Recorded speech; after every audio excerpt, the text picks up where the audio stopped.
Assalamualaikum pemirsa, jumpa lagi di channel Susno 2G, channel di mana kita bisa belajar tentang pariwisata, hukum, sosial, politik, dan pertanian, serta apapun lah yang bisa kita serap ilmunya.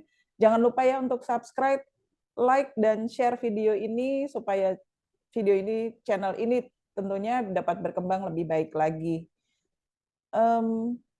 Hari ini kita bicara dengan Pak Susno tentang NKRI. Pak, saya kemarin sempat ngulik-ngulik atau melihat-lihat komen-komen yang ada di video Bapak, beberapa video Bapak. Ternyata fans Bapak tidak hanya ada di Indonesia ya Pak. Saya catat ada yang di Hong Kong, ada yang di Taiwan. Ini tentu luar biasa ya Pak, sangat menyenangkan karena ternyata video Bapak bisa dilihat oleh masyarakat Indonesia yang tidak hanya berada di Indonesia, tapi juga di luar negeri ya Pak. Ini kabar gembira ya Pak. Alhamdulillah. Jadi gini Pak, NKRI ini, negara kita ini kan negara yang sangat luas. Pulaunya ribuan, sukunya ratusan, agama saja tidak kurang dari 5 ya Pak, bisa lebih lagi. Lalu bahasa daerahnya juga banyak sekali. Nah, negara sebesar ini kalau tidak punya satu hal yang bisa merekatkan kebangsaan, pasti kan berbahaya ya Pak. Iya. Kira-kira dari pandangan atau penelitian Bapak selama ini, kira-kira apa sih Pak yang bisa menjadi ancaman bagi negara kita? Oke, ini bagus sekali ya. Tahun politik, tahun 2023, ya kami walaupun petani, hanya sebagai pendengar, pengamat, penonton ya, tapi sangat mencintai NKRI. NKRI harga mati, selalu kita dengung-dengungkan. Apakah cukup dengan gitu? Langsung integritas bangsa dan negara ini terjamin? Tentunya tidak. Tapi wajib kita punya suatu tekad, wajib. Itu harus sebagai wujud kecintaan kepada NKRI. Tapi tidak cukup dengan itu. Nah timbul ya, kita ini negara yang sangat besar ya. Kita harus jaga. Karena awalnya bangsa Indonesia itu tidak ada. Bangsa Indonesia itulah gabungan daripada suku-suku yang ada di Republik ini. Bahkan Indonesia itu nggak ada dulunya. Indonesia itu gabungan daripada kerajaan-kerajaan yang ada di dalam Nusantara. Ya, kerajaannya banyak sekali, ratusan ya kerajaannya itu silih berganti. Tapi yang besar kita lihat kan ada Sriwijaya, Mojopahit, Mataram, Kediri, Kutai, kemudian dan lain-lainnya. Masing-masing daerah ada kerajaan. Itu bersatu, rakyat yang tadinya berasal dari suku yang berbeda, bahasa berbeda, tinggal di pulau yang berbeda, kemudian punya nasib yang sama karena dijajah oleh kolonial, ya, pernah dijajah Belanda, Portugis, Inggris, Jepang, kemudian punya tekad yang sama untuk membentuk suatu nation, suatu bangsa, suatu negara. Ya. Pemuda-pemuda kita mendeklarasikan di dalam Sumpah Pemuda. Ya, satu nusa, satu bangsa, dan seterusnya. Dan itulah kita membentuk negara Indonesia. Budaya kita beda, segala macam beda, pulaunya banyak sekali. Dan ini kalau tidak betul-betul diatasi, potensial yang bisa merusak kesatuan dan persatuan bangsa ini sangat berbahaya. Tetapi kalau kita bisa atasi, kita bisa pelihara dengan bagus bangsa ini, kesatuan dan persatuan, maka bangsa ini akan menjadi bangsa yang besar. Perbedaan-perbedaan itu bukan penghalang, tetapi itu modal dasar. Itu suatu kekayaan. Budaya yang berbeda itu suatu kekayaan daripada bangsa Indonesia. Bahasa yang berbeda itu kekayaan budaya kita. Karena kita punya bahasa nasional, bahasa persatuan, bahasa Indonesia. Pulau yang ribuan, bahkan 17.000 ya kalau nggak salah jumlahnya. Itu bukan penghalang untuk bersatu, tapi itu menambah kekayaan kita, kekayaan geografis kita, bahwa laut sebagai pemersatunya, dan di tengah-tengah laut itu ada berbagai kekayaan laut, ikan, kepiting, kemudian tambang, dan lain-lain. Itu menjadikan bangsa ini bangsa besar. Artinya kalau kita tahu potensi kekayaannya, potensi perekat kesatuan, dan kita bisa menjaganya, itu sangat-sangat bagus. Tapi kalau kita keliru, justru itu adalah potensi yang akan memecah belah bangsa ini. Nah, kalau perbedaan itu tadi bisa menjadi aset kekayaan dan pemersatu, Pak, lalu bagaimana dengan kemiskinan dan kebodohan ya, Pak? Apakah itu bisa menjadi potensi ancaman? Hal itu sudah terbukti ya. Kemiskinan bukan ancaman untuk hancurnya bangsa ini.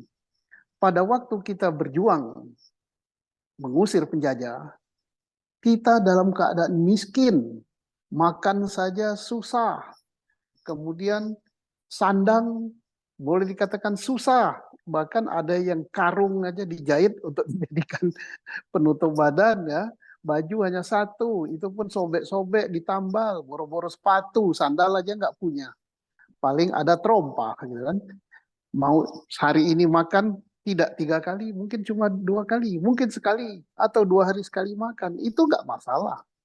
Kemiskinan sudah terbukti bukan menjadi sumber untuk rusaknya kesatuan dan persatuan, bukan juga menjadi sumber untuk disintegritas. Kebodohan, ya kebodohan udah terbukti juga kok, nggak bisa terbantahkan. Pada saat kita memperjuangkan kemerdekaan, profesor di negeri ini bisa dihitung dengan jari. Profesor, apalah, doktor juga bisa dihitung dengan jari. S1-nya juga. Yang tamat SMA juga, paling tamat SR. Ataupun sekolah ongko telu. Ongko telu itu sampai kelas 3 SD. Dan banyak juga yang buta huruf. Tapi kita bisa bersatu, bisa kompak ngusir penjajah. Kebodohan artinya udah terbukti bukan menjadi penyebab untuk disintegrasi.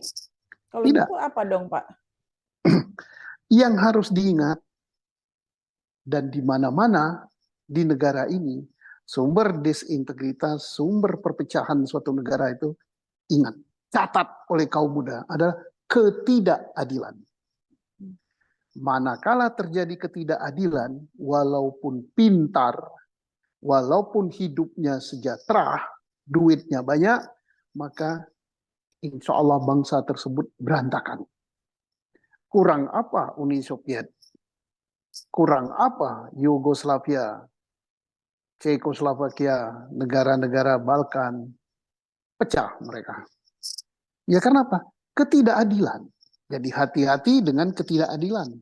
Ingat, elit politik, ini tahun politik, siapa yang memimpin negeri ini, perhatikan betul ketidakadilan.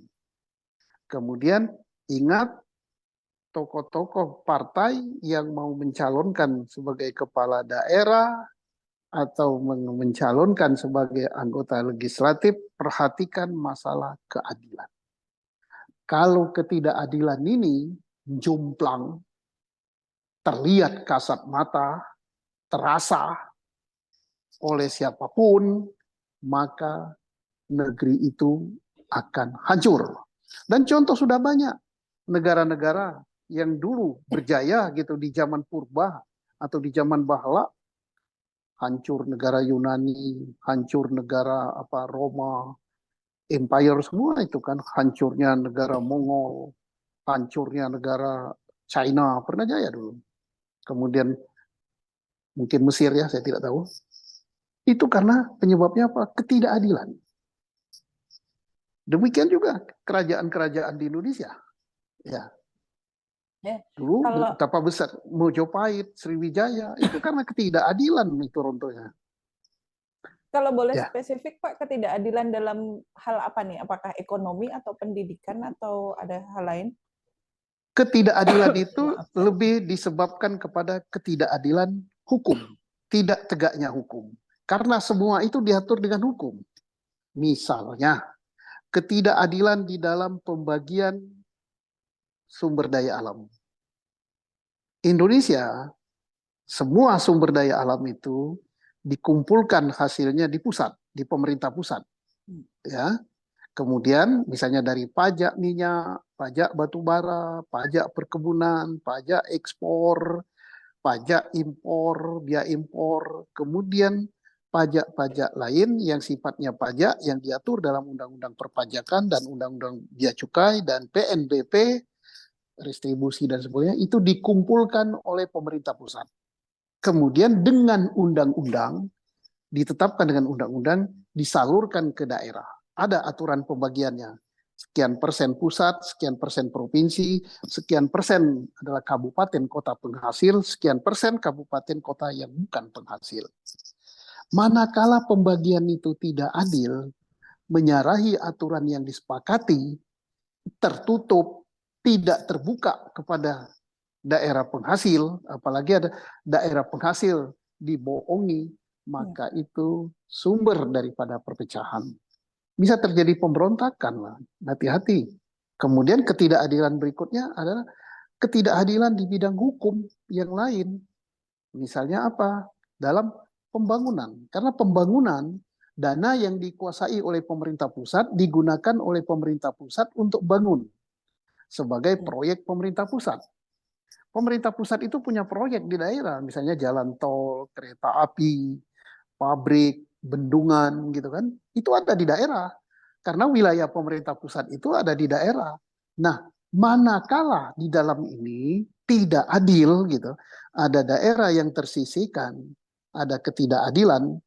Dulu kan masyarakat Papua kan mengeluhkan ketidakadilan. Tapi dengan sekarang dibangun jalan tol, dibangun kantor gubernur yang bagus, dibangun stadion yang bagus, dibangun jalan yang menghubungkan ini, dibuat persamaan harga BBM di seluruh Papua dengan di Pulau Jawa dan lain-lain. Mereka riak-riak ketidakadilan itu senang gitu, atau terhilangkan gitu, terkikis. Nah, artinya karena apa? Hal ini juga diatur oleh hukum gitu kan, ketidakadilan. Nah, terus misalnya di dalam pembagian jabatan ada ketidakadilan, ada diskriminasi, kemudian di dalam penegakan hukum positif gitu, ada ketidakadilan dan ada rekayasa. Apakah ada rekayasa hukum? Ada. Apakah bisa? Ya bisa. Hukum itu buatan manusia, yang menegakkan juga manusia. Bisa tidak adil. Jadi orang yang dituduh melakukan kejahatan, entah korupsi, entah apa, dan sebagainya, kejahatan sehingga seseorang itu masuk penjara atau seseorang dicopot dari jabatan, belum tentu dia melakukan. Karena apa? Pak Mahfud kan sebagai ahli hukum, sebagai seorang profesor pernah mengatakan, rekayasa itu nggak sulit, kata beliau. YouTube-nya beredar kok. Bagaimana? Ya manakala penyidiknya polisi atau KPK atau kejaksaan, penuntutnya jaksa, hakimnya, pengacaranya sudah bersepakat, ya jadilah itu barang. Dan saya tidak sembarang ngomong ya. Saya pernah ngalami. Saya ini Kabariskrem loh. Saya bukan ditangkap KPK, bukan ditangkap jaksa.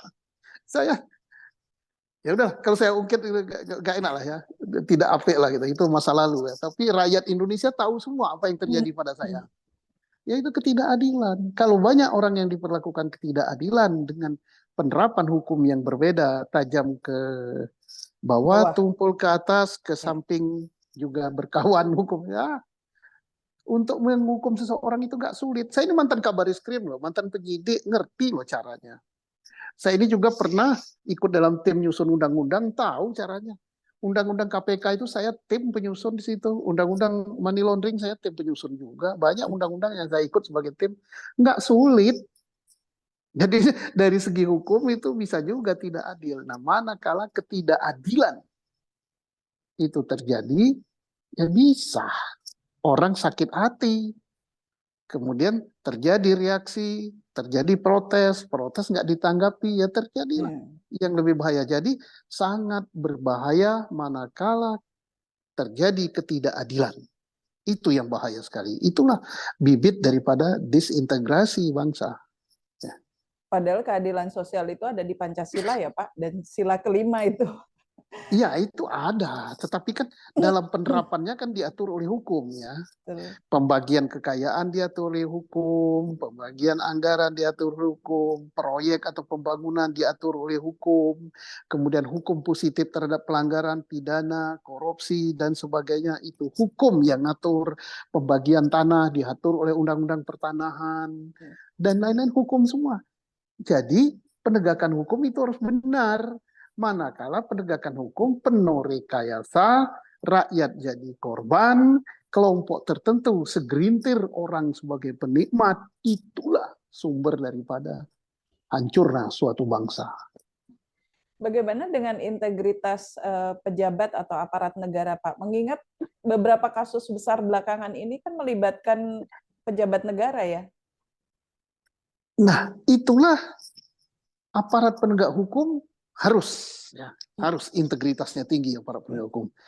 Begitu menegakkan hukum, tidak boleh dia melihat bahwa ini menteri, bahwa ini dirjen, bahwa ini tokoh politik, bahwa ini anggota legislatif, bahwa ini apa-apa. Ya sikat aja kalau salah. Ya kayak KPK lah. Kemarin Hakim Agung ditangkap berapa hari yang lalu, bupati ya. Bupati yang teriak-teriak di Sumatera itu, gimana? Riau. Kemudian wali kota Bandung barusan. Ya harus begitu. Jangan melihat. Ya, tapi jangan batas bupati aja. Gubernur kalau salah tangkap, menteri kalau salah ya tangkap. Dan KPK yang terdahulu ketua DPR pun ditangkap gitu. Ya harus begitu dong. Yang namanya penegakan hukum. Tapi jangan merekayasa ya. Sakit kalau direkayasa. Oh cari kesalahannya atau dibuatkan kesalahannya. Apa sulit? Ya enggak lah. Kalau dibuatkan kesalahan, dia cari-cari kesalahannya. Nggak ada manusia yang sempurna gitu ya. Makanya kata Pak Profesor Mahfud, Menko Polhukam, manakala penyidik, jaksa, hakim, dan pengacara udah kompak, ya jadilah itu barang. Gitu. Apakah aparatnya bersih? Ya enggak. Baru berapa hari yang lalu. Berapa itu? Hakim Agung ketangkap 2 ya? Atau berapa? Dan masih ada lagi hakim di Jawa Timur ditangkap juga. Artinya hakim pun sekarang tidak malaikat, tidak bersih juga. Demikian juga aparat penegak hukum yang lain. Gitu. Artinya dari integritas itu apa sih Pak yang harus dibenahi? Ini kembali kepada pribadi dan personal masing-masing ya. Tapi artinya apa yang harus lebih diperbaiki dan ditingkatkan? Ya, pertama aparatnya sendiri.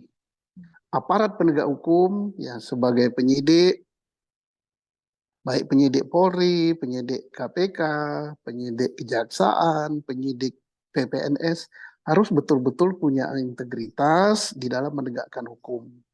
Siapapun dan tidak pandang bulu, dan hukum itu jangan sampai tajam ke bawah, tumpul ke atas, kemudian jangan sampai juga hukum itu dijadikan alat, apalagi dijadikan alat politik, apalagi dijadikan alat untuk merusak karir seseorang, dijadikan alat rekayasa. Saya katakan berkali-kali, apakah bisa terjadi begitu? Ya bisa. Tak sulit merekayasa orang dengan hukum. Ya manakala mereka, oh nanti banding, ya kalau bandingnya sami mawon kan orang juga itu. Oh kasasi, ya sami mawon. Terus PK ya sami mawon lah, kalau udah kompak ya apalah, itu susahnya. Nah, jadi aparat penegak hukum harus punya integritas dan punya nurani dan sadar betul bahwa mereka bertanggung jawab pada Tuhan. Dan kepada elit-elit negara ini jangan mempermainkan hukum dan jangan memperalat aparat penegak hukum untuk mencapai tujuan politik kelompok, pribadi, atau golongan. Biarlah aparat jangan dicampuri. Nah, yang berikut hukumnya sendiri. Hukum itu buatan manusia ya. Ada ketidaksempurnaan. Nah, ketidaksempurnaan itu diperbaiki. Contohnya apa? Hukum atau undang-undang tentang penguasaan tanah. Kan berkali-kali didengungkan, yang menguasai tanah itu hanya tidak lebih dari berapa ya, satu jari satu tangan ini katanya ya. Kenapa? Ada satu orang menguasai sekian juta hektar, sekian juta hektar. Nah ini kebangsaan. Oh nanti ada yang jawab, Pak itu tidak melanggar undang-undang. Ia tidak melanggar, tapi bertentangan dengan rasa keadilan. Nah kalau bertentangan dengan rasa keadilan, ini bahaya. Rakyat bisa bangkit kok. Nah, kalau rakyat bangkit apa? Kalau rakyat bangkit itulah hukum tertinggi. Hukum tertinggi itu bukan konstitusi, bukan juga apa namanya undang-undang, apalagi adalah kehendak rakyat. Kalau rakyat sudah berkehendak, tak ada yang bisa menghalangi. Angkatan bersenjata, kepolisian, sekuat apapun, kalau sudah berhadapan dengan rakyat, toh mereka rakyat juga. Mereka tidak mungkin akan membunuh warganya sendiri. Jadi hati-hati para elit politik negara ini dan elit pemerintah, para penegak hukum, hati-hati. Ketidakadilan itu adalah sumber daripada perpecahan bangsa dan negara, ataupun sumber daripada kekisruhan, kerusuhan. Nah, kita mengatakan NKRI harga mati, yes. Tetapi harus didukung dengan mengikis habis faktor-faktor atau sumber-sumber potensial yang akan melahirkan perpecahan itu. Apa? Yaitu ketidakadilan. Nah, ketidakadilan itu di mana? Bersumber daripada penegakan hukum yang tidak adil oleh aparat. Dan oleh hukum itu sendiri karena dalam membuatnya tidak memihak kepada rakyat. Jadi apa yang harus diperbaiki? Yang diperbaiki aparat penegak hukumnya. Kemudian undang-undangnya itu sendiri diperbaiki supaya memihak pada rakyat. Yang ketiga selain aparat penegak hukum adalah elit politik. Ya, elit pemerintahan supaya jangan menggunakan hukum sebagai alat untuk mempertahankan kekuasaan dan lain-lain. Sepanjang itu berjalan bagus, running well, is no problem. Negara Indonesia akan tetap ada, NKRI harga mati, insya Allah menjadi negara yang kuat, makmur, dan menjadi negara kuat di dunia dari segi militer, dari segi ekonomi, dan dari segi apapun kita negara kuat. Tapi sumbernya tadi apa? Keadilan. Ya. Amin. Semoga ya Pak. Berarti nanti ini bisa menjadi kunci, karena ini menjelang pemilu ya Pak, menjadi kunci kita untuk memilih siapa sih kira-kira pemimpin atau elit politik yang benar-benar mempunyai integritas yang baik dan berpihak kepada masyarakat itu tadi ya Pak. Iya, betul. Saya sampai saat ini ya kami petani di kampung ini kan monitor juga ya, walaupun karena sekarang kan informasi itu sudah tersebar masif, kita segala alat untuk nangkap informasi itu sampai masuk ke dusun ya, kayak di dusun saya ini sampai gitu, kita bisa nonton YouTube, belum terdengar gitu ya bacalek ataupun balon presiden atau partai yang betul-betul memihak kepada rakyat dengan mengatakan hukum harus ditegakkan secara adil. Nah, belum sih. Mungkin karena calonnya juga masih malu-malu memperkenalkan diri nih Pak. Mudah-mudahan nanti dalam waktu dekat kita bisa segera tahu siapa calon yang sebenarnya. Iya, semoga saja. Jadi kalau karena saya sebagai petani, saya selalu memperhatikan ada nggak bacalek, calon presiden dan lain-lain yang betul-betul memihak kepada petani, yang ingin memperbaiki nasib petani dan ingin memperbaiki penegakan hukum dengan mengutamakan keadilan. Nah, kalau dua isu ini mereka betul-betul janji akan itu, saya akan toblos gede-gede gitu. Nah, itu kuncinya tadi Pak ya. Baik Bapak, terima kasih untuk waktunya siang hari ini. Sampai jumpa, semoga sehat selalu ya Pak. Amin, amin, amin. Demikian pemirsa bincang kita kali ini. Sampai jumpa. Wassalamualaikum warahmatullahi wabarakatuh. Waalaikumsalam warahmatullahi wabarakatuh.